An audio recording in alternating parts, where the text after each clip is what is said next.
Hello and welcome to Always Learning. I'm your host, Paul Shepard.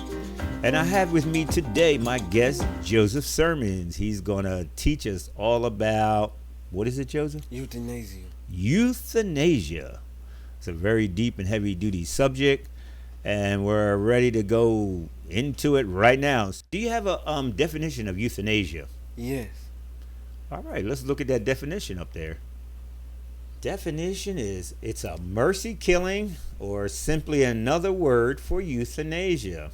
I've heard that before. Mm-hmm.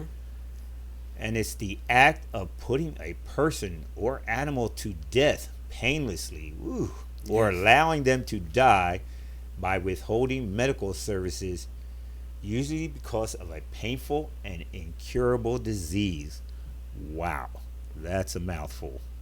Yes. Well, tell me, Joseph, what do you feel about that whole subject? I feel like religious people would think that you could go to hell for killing yourself. Oh, okay. Then how about if you're not religious? What do you feel? They think it's bad. Do you have any other information that you want to share with us about euthanasia? Yes, I have a video. Right. So let's play that video.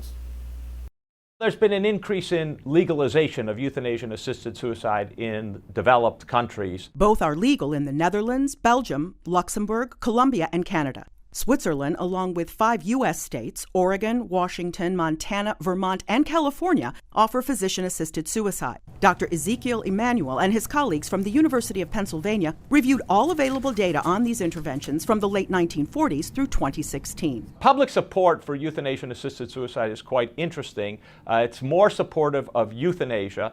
It increased from 1947 to about 1990 and then plateaued. And over the last few years, there's been about a 5 or 10% decline in support. The study appears in JAMA, Journal of the American Medical Association. The interventions are rare. In the Netherlands and Belgium, less than 5% of all deaths are by assisted suicide or euthanasia. In Washington and Oregon, only 3 in 1,000 deaths are by assisted suicide. However, not every case is reported, so it's impossible to tell if these are true rates. 70 to 75% of the patients who get assisted suicide or euthanasia, no matter what the country, tend to be patients with cancer. It's people who really have sort of given up on life, or they fear the loss of autonomy and dignity.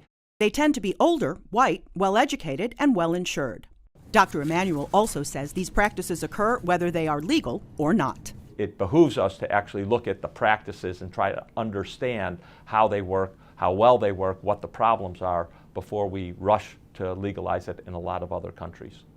That was a very interesting video. And where did you find that video? On YouTube. All right. So you've been doing some research for this subject. We really do appreciate that information. Now, let me ask you personally, Joseph, what do you feel about euthanasia? I feel like it's bad. Why would you want to kill yourself? You should wait till your time. Very good. I like that. All right. Well, we do appreciate you coming here and explaining to us, what euthanasia is all about. And could you tell me what school you go to and what grade you're in? Fort Pierce Westwood Academy. I'm in 10th grade. All right. And this is Paul Shepard with Joseph saying goodbye and thank you for tuning in and listening to We're Always Learning here.